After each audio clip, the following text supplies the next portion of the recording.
Est-ce que vous avez vos petites habitudes bizarres avant un match de foot? Cristiano Ronaldo, lui, il en a pas mal. Voici 5 étranges rituels de CR7 avant les matchs.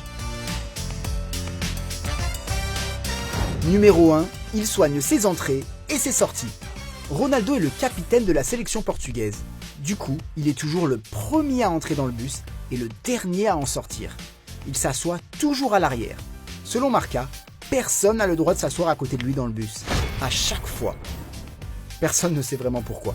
Pour des raisons de sécurité peut-être. En avion, Ronaldo s'assoit à l'avant, avec Pepe, le défenseur sanguin, pour voisin. Toujours. Intéressant, mais bizarre aussi. Il entre sur le terrain en posant d'abord le pied droit, toujours. Il aime aussi être le dernier de l'équipe à entrer sur le pré.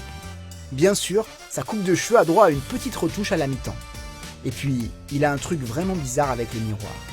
Numéro 2, miroir, miroir.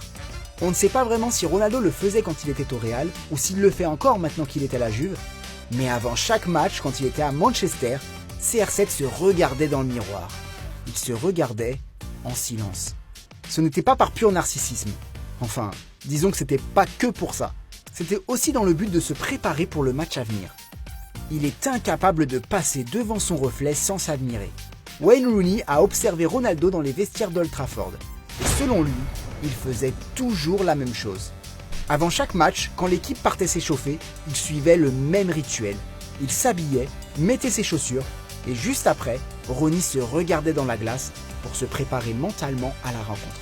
Peter Crouch, homme girafe et ancien international anglais, va encore plus loin.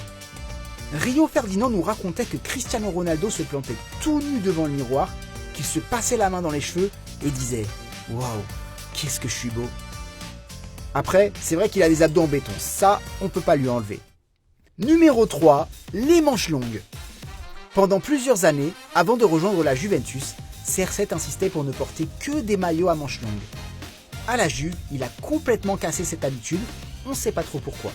On l'a vu en manches longues, en manches courtes aussi, voire même torse nu, comme ça lui arrive parfois après un but. Pourtant, pendant des années, Ronaldo, c'était des manches longues ou rien. La dernière fois qu'il a porté des manches courtes avant la Juve, c'était lors de la Coupe du Monde 2006, quand la France a battu le Portugal en demi-finale. On pouvait voir les avant-bras de Ronaldo alors qu'il s'essuyait les larmes. C'est avec des manches longues qu'il s'est vengé en remportant l'Euro 2016. Numéro 4, il aime se grandir sur les photos d'équipe. Vous avez remarqué que Cristiano a l'air très grand sur les photos prises avec son équipe? C'est parce qu'il se met sur la pointe des pieds. Enfin, c'est ce qui se dit.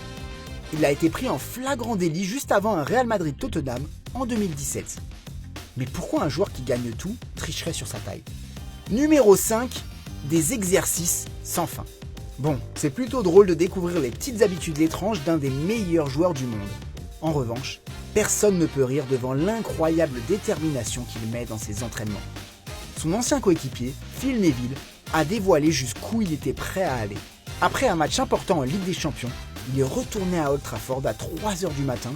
CR7 s'immergeait dans un bain de glace pour reposer ses muscles. C'est pour ça que Roy Keane, Paul Scholes, David Beckham et Ruud van Nistelrooy le respectent autant. Voilà, vous savez tout. Ronaldo fait plus de pompes dans la douche après ses matchs que n'importe qui. Oui, c'est sérieux. Mais toutes ces étranges habitudes ne font que lui permettre d'être encore plus fort. Et sa préparation physique et mentale, bien que spéciale, font de lui l'un des meilleurs joueurs de tous les temps.